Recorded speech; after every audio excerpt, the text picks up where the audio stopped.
Fox Sports Pueblo, 1350. This is the John Wristen Show. Let's join the voices of the pack, Jim Brooks and Joe Cervi, along with CSU Pueblo Thunderwolves head coach, John Wristen.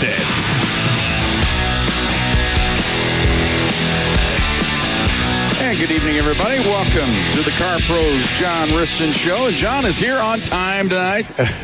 John Wristen, everybody. Hello, there he is. He's the head coach. Okay, all right.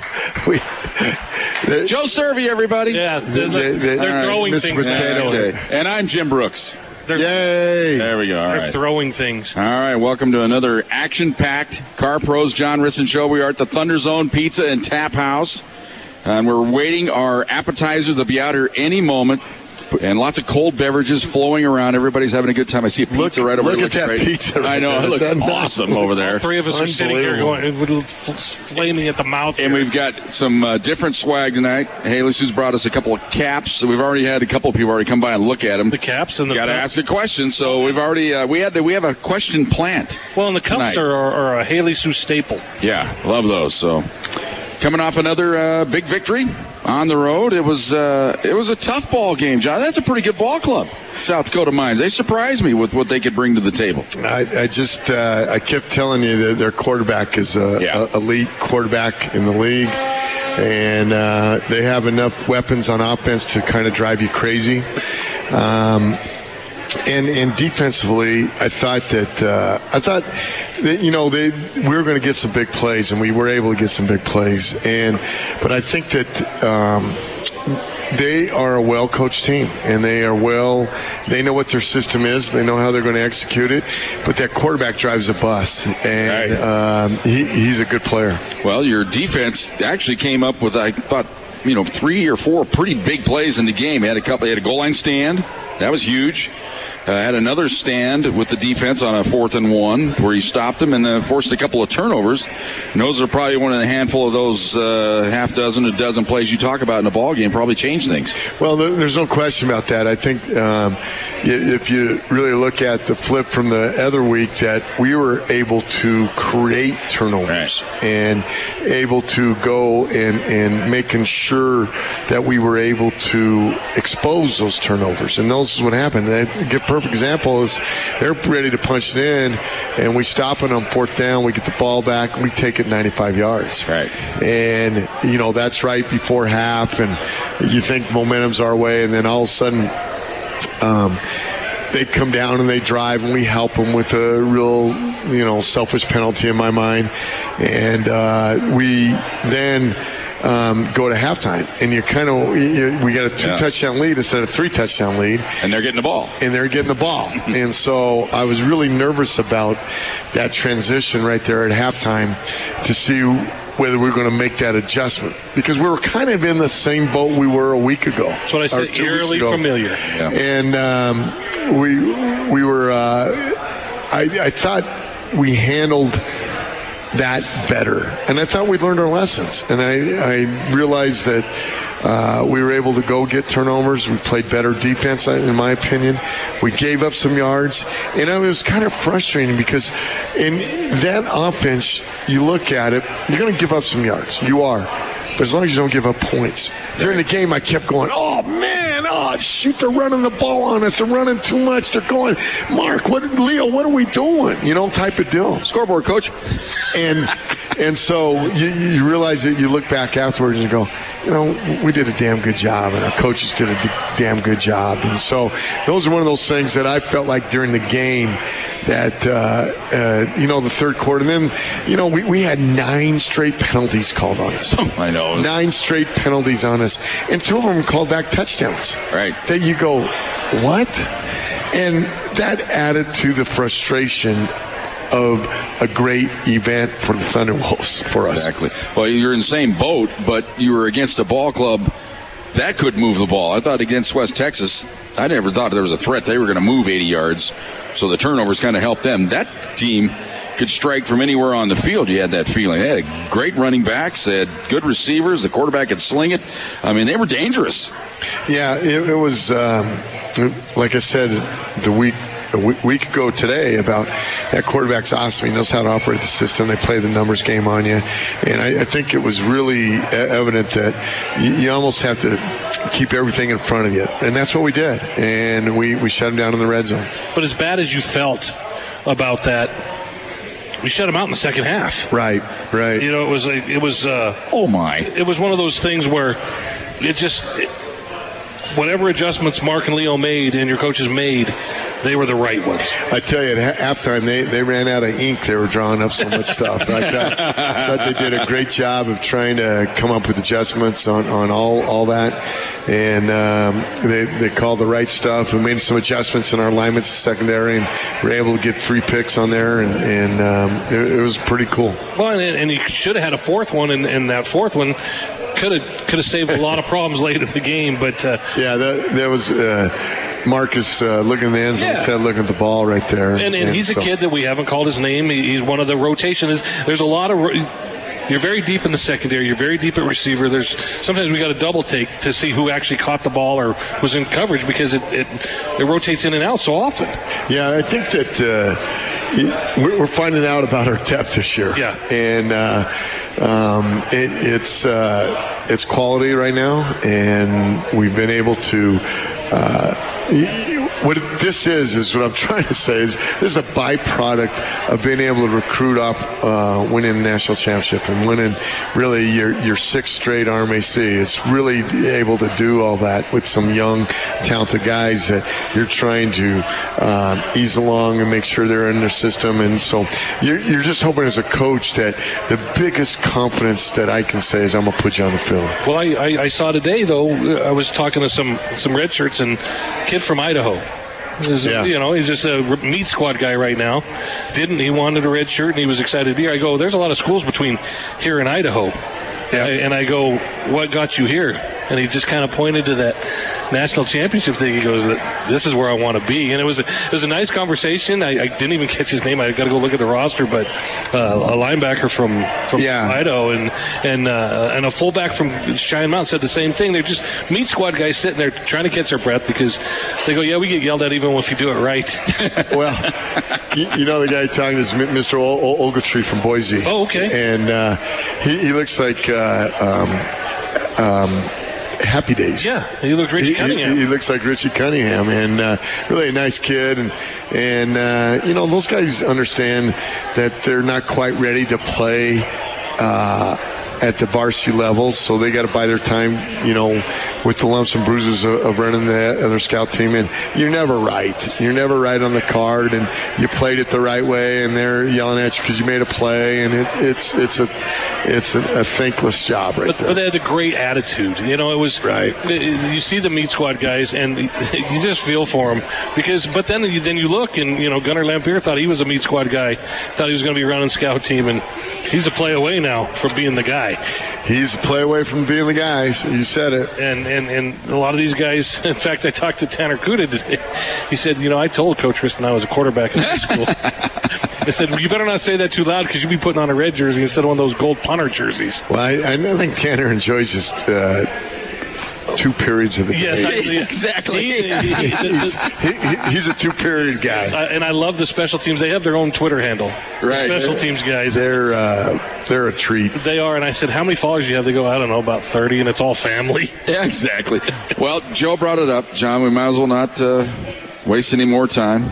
Lose your quarterback in the ball game. Very unfortunate injury, the horse collar tackle. That's why they banned the damn thing. And plus, you know, Joe and I both, you could almost get down, but things like that happen, and it was very damaging. And why don't you update us on Brandon's injury? Well, Brandon was very fortunate to get hurt in the middle of fourth quarter, and you know, he was having such a fantastic game. I know. He was throwing the ball. He was accurate.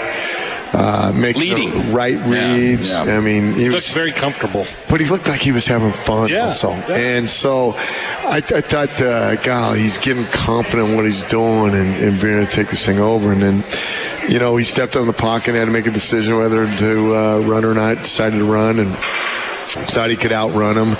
And got a horse collar, and guys just pulled down from behind, and the guy kind of wrapped his legs around him and then pulled him backwards. And so he was in a lot of pain afterwards. We had an MRI done on Monday afternoon, and he's got a 3rd degree MCL. And so we're not going to do surgery. We're going to try to let it heal, and hopefully for the best that we can get him back at the end of the season at some time. The prognosis says from 4 to 6 weeks, and we'll see what happens. In my mind, it's going to take a little longer, but so we got to get ready, and that's unfortunate, Dill. But this is, it's a great opportunity, and I think we started this conversation when I think Joe and I had a conversation about having 3 quarterbacks, and someone said, well, you have 3 quarterbacks, you don't have 1. Well, in all reality, I thought my comment was, I think we have 3 quarterbacks. Well, if your 3rd string quarterback is a guy who started 9 games for you last year in a conference championship season, you're okay. Well, and to Rex's credit, he could have pouted. Yeah. Could have left. He could have left. He could have not finished this. But to his credit, he wanted to finish this thing through. And I'm proud of the way he's handled that. And he's mature. He knows this is opportunity. And I want him to make the most of us. I want him to seize the moment. I want to see him say, hey, this is my chance to say, I'm the guy. I'm the guy. I have an opportunity to go make a decision. I got to be the guy. And I'm proud of the way he's handled his attitude towards this whole thing. And when we talked to him all right before the Mines week, it seems like forever. And I could see the disappointment in his face and his voice, but there's not one time during practice did I not think he was not into it. And it sets up kind of, as a guy who looks for storylines every day, you get a tune-up game against Highlands on a football field, and then you get to play Mesa, or it's scene of the crime where you got jobbed, and they got to come to you, and you're the guy. I mean, it sets up perfectly. Well, we got Highlands this week. I know. Sure. I'm just. I mentioned that. I glossed over that one. I noticed you. I glossed right over that one. Skipped it right off. It's a rock on the lake there. Skipped it loose. I skipped that lake right there, but you skipped that. And I had a nice moment with Brandon yesterday at practice. I told him, I said, Brandon, on the first play of the playbook of quarterbacks, it says when scrambling, slide. It's on page 1 of the quarterback playbook. And I said, you played baseball in junior college, and you were a position player. You were a shortstop. He goes, yeah, but I slid head first. I said, I don't care. I said, you should just slide. He goes, that's exactly what my dad said on the first text I got. Yeah, I can imagine. So, but he's in good spirits, and I know he wants to get the swelling down so he can start rehabbing. You can see that itch, and he goes, I can't do it for a week. I can't do anything for a week. Yeah. And then I want to get going, and even Nick Horman, the trainer, says we can't do anything yet. It's just time, and you can't fight against time. But his mindset is he wants to get back. Right, and we also got some kind of good news on AJ yesterday that he went and saw some people up in Denver, the CU people, and we kind of hooked him up, and there's half and half on what to do. And so I asked them to say, okay, if it's half and a half, why don't we rehab it for 4 weeks? Why don't we see where we are after that point? Because either way, we're not going to have him for the season. If there was a chance to have him, that he's strong enough to do that. And so the doctors all kind of came up with a solution that we're going to do rehab. We're going to make sure that the strength is there. And so there might be a chance that he and Brandon could be back. And that was a lot better than what I thought yesterday. Right. And but it's part of the game. It really is. It's part of the game, and how you got to operate, and how you have to realize that you got 22 people plus a 60 on the traveling squad, and that's why they call you a team. And that's why this team is going to be special. All right, we're looking forward to it. We're going to come back after this timeout. All of our appetizers have made it here. We got a pizza with the Pueblo chilies on. Look at that. This looks dynamite. And then caprese I don't know why I can't remember that. Caprese. I got to remember the Mercury Capri. Remember that piece of junk car? Caprese. I drove one of those for about a week. Well, there you go. And some wings. And the wings are boneless tonight. They are boneless. Yeah, so they got some kind of, what was that, barbecue? It looks like a honey glazed type sauce. I bet there's got a tang to it. All right. Well, they're there, and there's plenty of cold drinks here. Come on. We'll be able to tell them after the commercial. We'll dive right in. We'll find out here momentarily. We'll come back. We'll expand on more of the ball game. A couple players had great games. We'll talk about that when we come back after this timeout. It is the Car Pros John Wristen Show. We are at the Thunder Zone Pizza and Tap House. If you got a question for us later on, 719-671-7574. It's 719-671-7574. If you're in the house, we got the hot mic ready. We got ball caps. We got the Thunder Cups. We're ready to go. We'll be back right after this timeout on Fox Sports Pueblo. The John Wristen Show on Fox Sports Pueblo 1350. You know, the loud music, you know what that means, Joe? And John, that means get back to work and quit eating. But Joe just keeps right on eating. I got to turn his mic down. He doesn't even have his headphones. Yeah, he's still chowing in the pizza. They put it all in front of him. Welcome back to the Thunder Zone Pizza and Tap House. Man, we are enjoying these boneless wings. Are incredible, folks. Find out what sauce they are. Order some up. Got the pizzas good. Then the caprese. Cala caprese or just caprese? Caprese. Oh, you want to be back? No, you're still eating. You missed the start of the segment. You're done with the segment. Hey, I was just taking care of our sponsors. Oh, is that what that was? Car Pros. No, Tap House. Oh. Thunder Zone Tap House. Yeah. You wouldn't find a Capri at the Car Pros, would you? No, we'd find it at your place. Yeah, well, no, you wouldn't even find that there anymore. See? It'd be smushed. There's Chris. Chris, what sauce is this? Yeah, we need to know what sauce this is on the... Jalapeno mango? Ooh. I think that's what was on the regular wings last week. This is called Hala Mango. I think it's got a little more Hala than it does mango. I think I stayed there once at the Hala Mango. Yeah, were you smarter? All right, welcome back. Car Pros John Wristen Show here. Thunder Zone Pizza and Tap House. Let's talk about Marche Denard, Johnny. I mean, that guy, he was a beast. He was beast mode. It was nice to see him come out and have some success. Yeah. And he was setting up blocks, making the blocks right, and then he had some explosion and was able to go and be in beast mode. And he was a physical runner, but he had enough juke and speed to him that was pretty awesome. It was nice having Michi come in here and do some things, but it was really nice seeing Marche get some big plays. He really made some nice cuts off his lineman. You know, you always say stay on the inside hips, set it up, and be able to do that. And he was picture perfect on all of those. He looked like he had great vision for somebody who hasn't played in a long time, that he could see where he was supposed to go, and like you said, following. Sometimes people don't realize blocks are set up a certain way, and he's picked the right hole more times than not. But it was great to see his speed, and even after the game, just talking to his spirit, he talked about a kid who was happy to be back and happy to get a shot. He was fantastic. Well, what a unique story. He had been with us for 2 years, went back to help raise his kids, and he was kind of wanting to itch to get back. And he's a quiet, reserved kid, but he's a powerful spirit. He's a powerful young man, and he's a great leader by only saying about 3 or 4 words. And I think that's a mark of a true gentleman that he is. Well, he had the game that he had, and he also had, like you mentioned, he had one long run called back. They didn't give him the 45 yards. Looked like he went in. The official said it's good. What did the film show? Did he step out of bounds? It was hard to tell, but in my mind, there was his shoe was not in the white. Yeah. I mean, it wasn't blatantly that dude. Yeah, it's like one guy had to come in and ruin the drama. You know, if we had instant replay in Division II, it might have been dicey. Well, we might have been hosting a second trophy last year rather than... Right. Oh, let's not go back there. Yeah, let's talk about Highlands. No, let's not even talk about them yet. Not yet. He's talking about this game, but defensively, I thought the defense flew around. That was a tough defense to operate against, but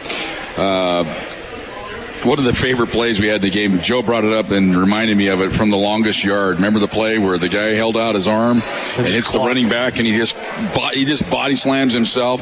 Brady Opp had that tackle with the arm bar. The guy ran into his arm and fell flat. Wasn't that awesome? Don't mind us. We're doing a show here. Yeah. Okay. All right. I got distracted right there. Yeah, exactly. I thought there was a bug on me. But you know what Brady Opp's new name is? Mount Rushmore. Okay. Because of that. Yeah. The other day in a meeting, we were looking up in Spearfish where we stayed. Big old head, his hair was all messed up. I said, you guys that didn't get to see Mount Rushmore for the first time, just go look at Brady Opp's head over there. Everybody started laughing, having some fun. So that's his new nickname, Mount Rushmore. Who got the hit on the sack that forced the fumble? Was that Michael Wristen? No, that was Stephen O'Malley. Okay. Stephen O'Malley, nice. He hit the quarterback and caused the fumble, and then got up and then recovered it when there was a scramble on that. Well, we didn't see who made the initial hit, and it was like, but Michael was standing right there, and he was coming from that side, so I thought it might have been him. But Stephen O'Malley, good for him. That's a triple crown. Sack, force fumble, recover fumble. Yeah. You can't do much better than that. Now, how's he came up a little lame and late in the game. How's his knee? It's or an ankle? He's got an ankle. Okay. So today he was a little ginger on it, and hopefully by Saturday he'll be a little bit better. Well, and his brother Patrick does a pretty good job. He is I call it the wham block. John, I watch him. I love it when he comes in the game, and I feel sorry for some of those linebackers that he hits. He's he's really been an unsung hero in our program, and for a long time. And the kid is just, and I feel for him. I wish there was a chance to celebrate what his role is without just telling everybody how important he is. Yeah. Because everybody's looking at the guy who scores a touchdown and all those little things, but the reality of this, he is so important. He's playing our wing on extra point field goal. He's playing the position that is the fullback position. That's also our second tight end position a little bit. And he's just really done a great job this year. He's a different mindset, and he might get 10 to 12 plays a game, but those 10 or 12 are either 3rd and 1, either goal line situation. That's why you got to give him like one carry and say thanks. It's like a thank you carry or the little wheel route. I mean, he can catch the football. He's got some big passes in the last 3 years. Right. They're saving that, Joe. Well, I'm just saying. For just the right moment. Well, thanks, Joe. The right moments just keep coming. Well, let's talk about guys that are kind of you talk about your 3 tight ends. Good to see Aaron Eckhoff running around out there catching balls, and he's blocking. Yeah, he's more comfortable again. He's healthy. Right. He had a shoulder injury that he played with last year and rehabbing, and I think that he's finally healthy and he's figuring it out, and so he had a big game in that. And then Morgan and Zach were Morgan and Zach. They did a great job. How's Zach done this year? I mean, he was such the primary target last year and probably one of the premier pass catching tight ends in the nation. And this year his targets are way down, and he's blocking his butt off. He's in on every play still, but it's just a different role. Yeah, I think that Zach is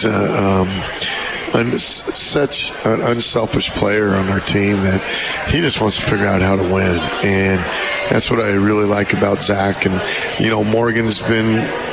It just seems to me that Morgan's the one that not people have been targeting to cover a little bit more, and Morgan's been able to get open, and Zach has had a few chances, and he'll get his chance. Well, we laugh. We said it on air a little bit. Sometimes, and you played quarterback, sometimes you develop a chemistry or a relationship or a connection with somebody, and it looked, we sit up there and we see Brandon Edwards, and we think his favorite target kind of seemingly is Amon Johnson. It's like they have that connection going, and then it's Morgan Smith. So those are 2 guys that he seemed to find that connection with. Was that just with the open guy, or was that just kind of the comfort level? Well, it's a combination of both, guys. It's not so much guy that sets chemistry, I'm going to lock on him. It's I think it involves the play calling, too, and what you're comfortable calling and trying to get people open and what the defense is trying to give you. And so I think you look at O'Shea had 9 catches. Right. And by the way. And O'Shea was really outstanding in that game.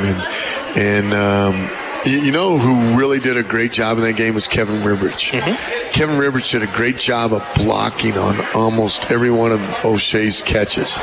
Now, you think that would be a little... You want the bigger guy blocking and doing that stuff. And so we really... I need to compliment Kevin and what he did. And then O'Shea made some great moves with the ball in his hands. And, you know, they were really have a run-pass option off the guy that's supposed to cover the bubble. And he kept coming in, and we kept throwing him. And he almost wasn't going to play. Right. I mean, think about that. I mean, when you're spitting up blood, Joe. Yeah, last week, he's going to the emergency room, and this week he's catching 9 balls. Well, it's also kind of unique that Brandon, I was going with Brandon and O'Shea, they come from the same JC. And so it was really neat to see how Brandon was looking out for O'Shea. Right. It was like old mother hen right there. But it was kind of funny that last week Brandon was worried about O'Shea. And that's a unique thing that people don't get to see behind the scenes. It's really pretty special. And we'll finish with the wide receiver. Sammy Long sneaks in the game along the sideline and catches one in the end zone, in the back of the end zone. That was a great catch. It was unbelievable. So that was we tried before with Amon, and the guy pushed him underneath, and so Sammy went up a little stronger and made the play. It was a little better throw for him to be able to catch. All right, we are at the Thunder Zone Pizza and Tap House. It is the Car Pros John Wristen Show. We got a couple more segments. Our favorite segment's coming up, all the questions. And questions. John, I'm going to show you. See all the blue dots? Those are all fresh ones. All right. Some of them I already looked at. So Tundra's checking in. Tundra's going to be at Yellowstone's got a question for you. So we got all that coming. I need Charlie here to ask a question on the microphone. He's there. The hot mic. Next segment. Hot mic is ready. We got ball caps. We got the Thunder Cups. But come on down and join us. Car Pros, John Wristen Show. We are at the Thunder Zone Pizza and Tap House right here on Fox Sports Pueblo. The John Wristen Show on Fox Sports Pueblo 1350.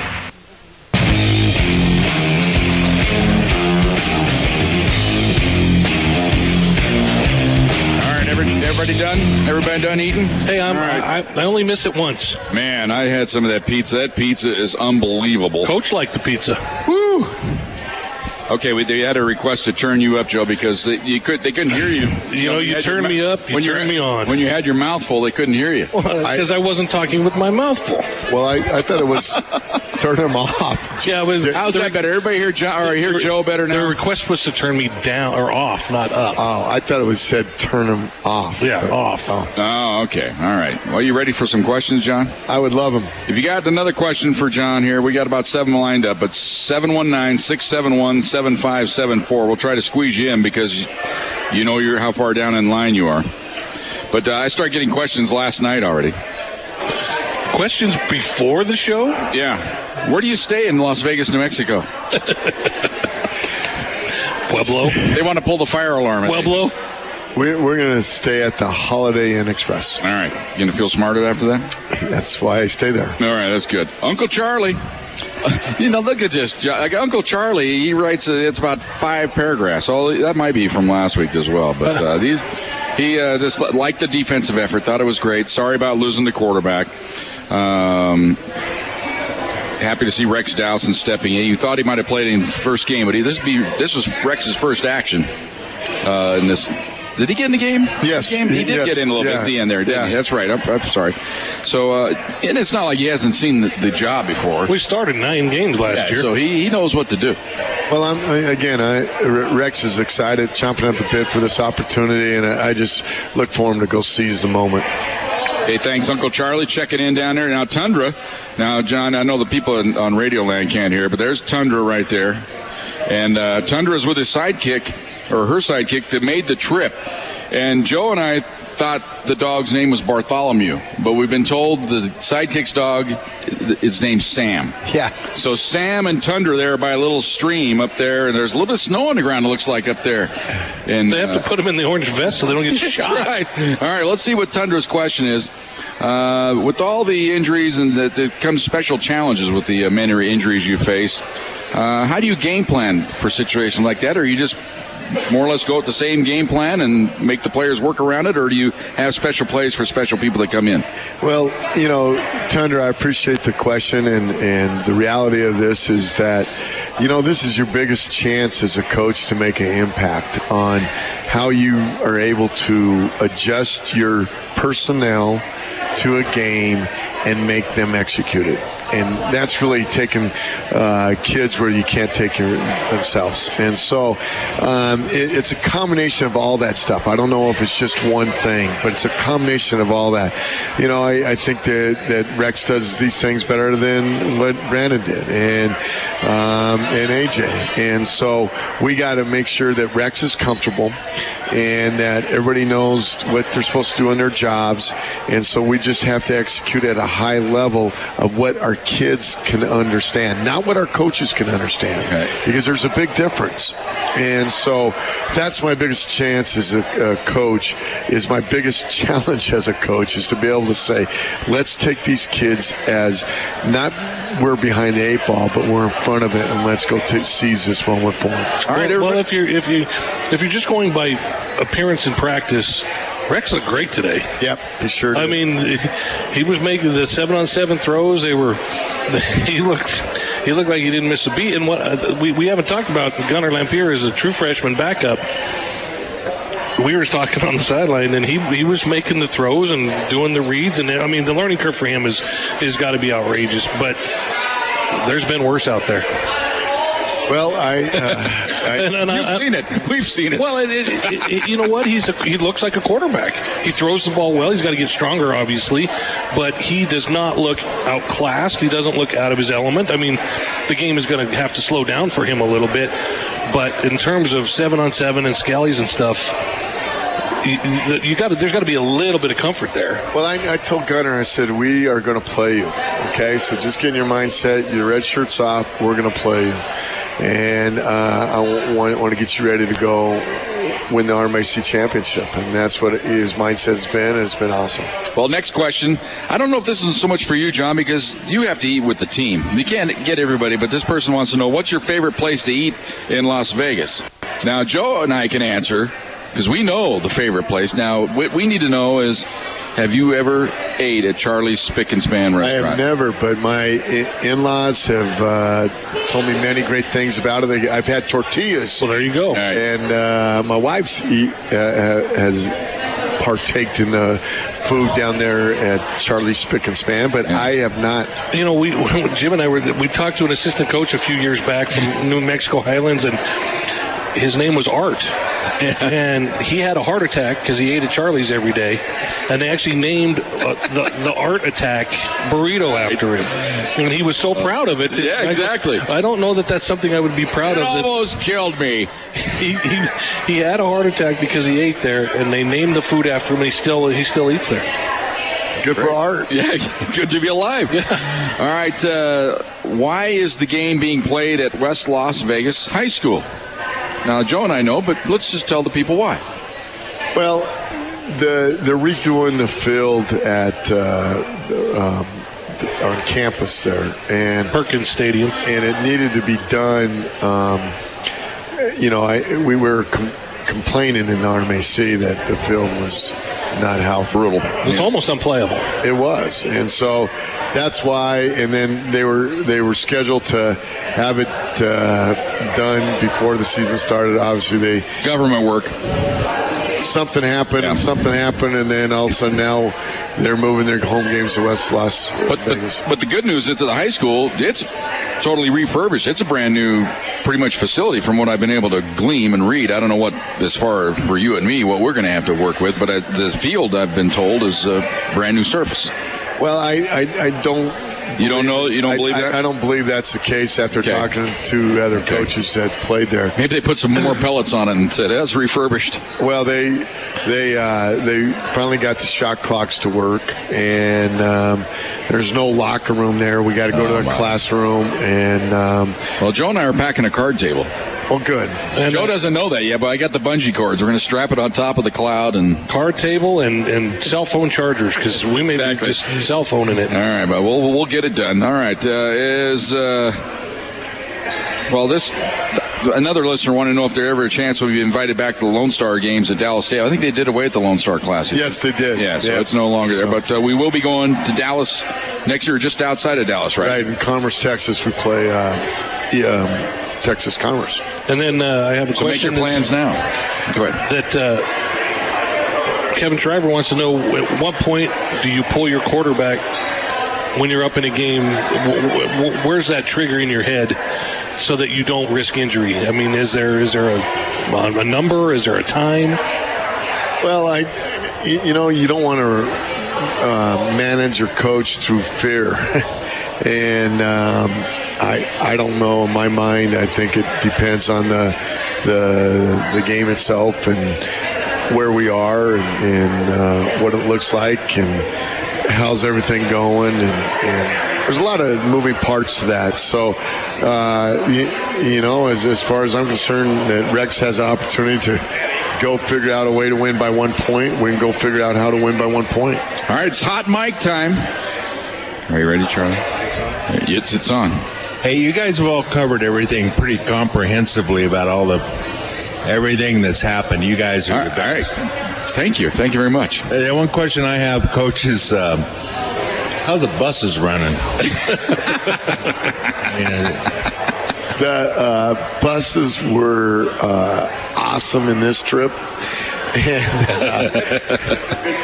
Yes, it is a good thing. We got home about 6:15 in the morning, and you're trying to this is my job on the bus, Charlie. I sit up the front, and I can't sleep, a little bit, so I'm kind of nodding, and then I wake up to make sure that bus driver's got both hands on that wheel, and he's okay. And I keep talking to him about every 15 minutes. He goes, "Coach, it's all right. Go to sleep." I go, "I can't, because I'm worried about your driving." He says, "I got it." He says, he said, "Don't worry about coaching me." The bus driver said, "Don't worry about coaching me." I said, "I am."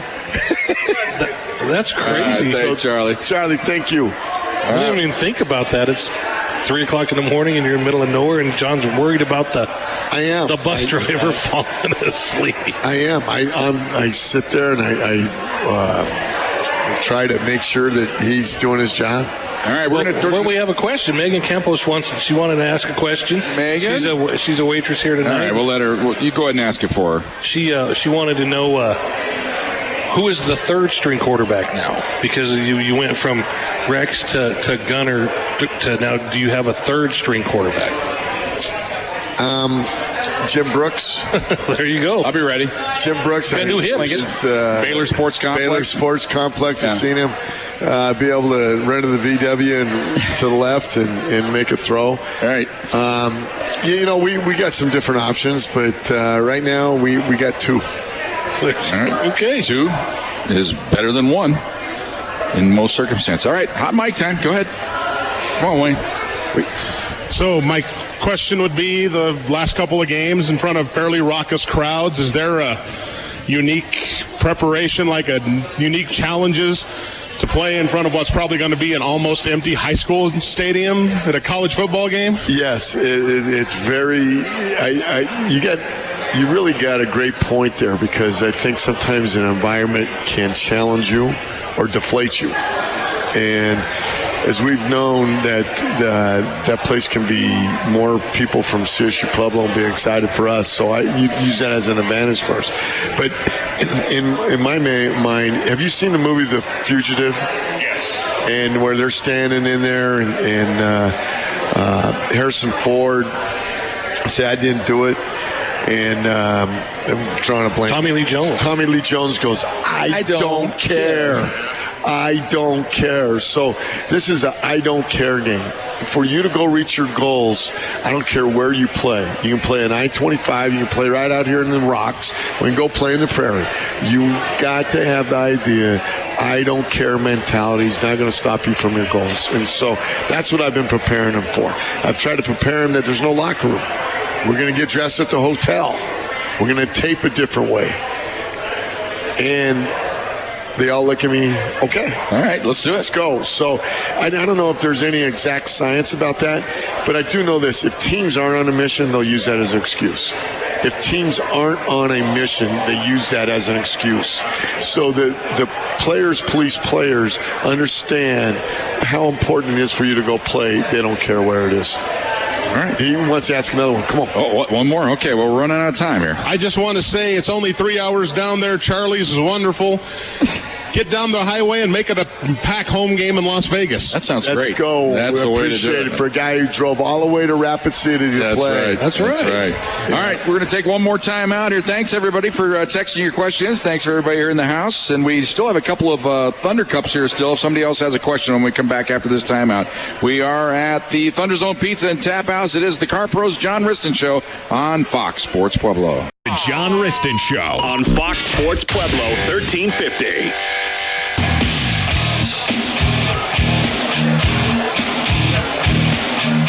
And welcome back for our final segment here, the Car Pros John Wristen Show here at Thunder Zone Pizza and Tap House. Megan, we got your cap, by the way, in the bag here for you. I pointed it to her. She was going to ask it, but she was actually working. Yeah, she's working, so we asked it for her. So we got her cap there. So we have 2 little cups left here if anybody wants to get another quick question in. But Johnny, play Highlands this week.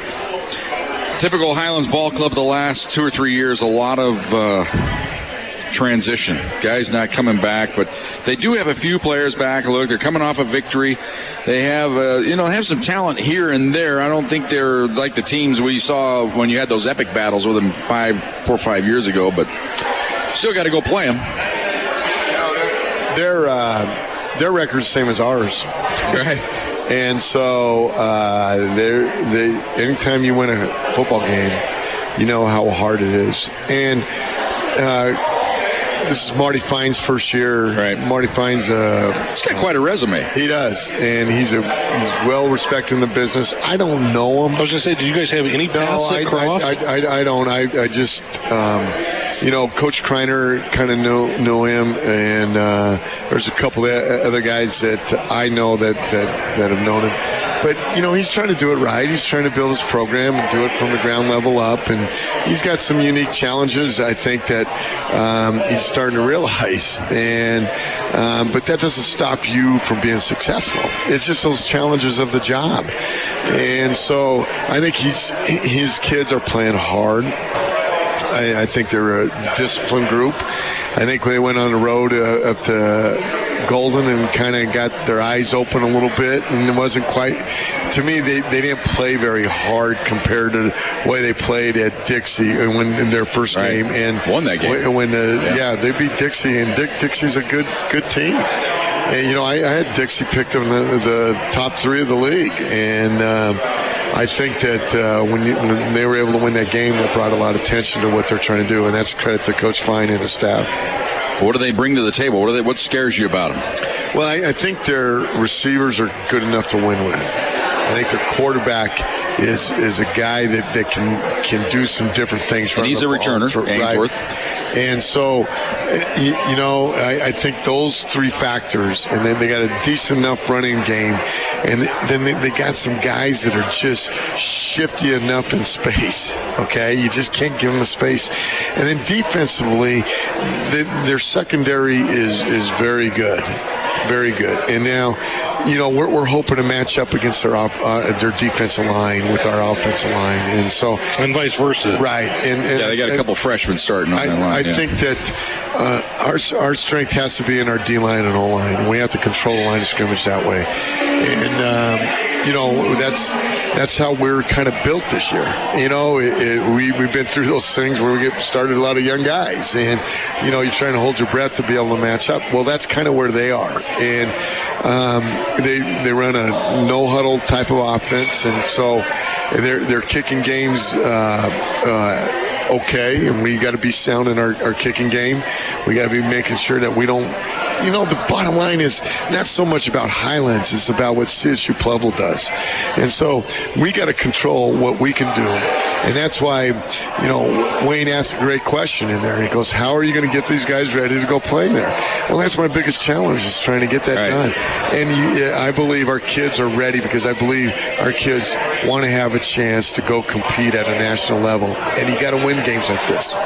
This is the week of all weeks where it's all about us. I mean, it is always to a point, but if there's ever going to be a week on your schedule where you can't, I mean, obviously you concern yourself with what they do, but it's more about what you do. Right. I mean, and you can say that every week, but this is really pertaining to, we go in there and handle our business and only play against one team. Penalties, John. Yeah, I wish. You go back to what happened last Saturday. I really believe there was really 3 penalties that we can be better at as players. Okay. One, Morgan Smith reacted. Right. He got reacted. Cisse on the sidelines turns and throws the guys down there. And then we had an offsides that, all the things that happen. I say the things that happen before the snap and after the whistle are the things that you really got to worry about. And we had 7 of those. And so we got to keep continuing to try to improve on that. Well, as Wayne mentioned, it's a chance for folks to come on down. It's not that bad a drive. Get on down there, and it would be kind of fun to just go down and have a little home game away from home, wouldn't it? Yeah, and I hear this Charlie Spick and Span is pretty awesome. And wear your red. And come on down there. We need some support. We need some energy in this stadium.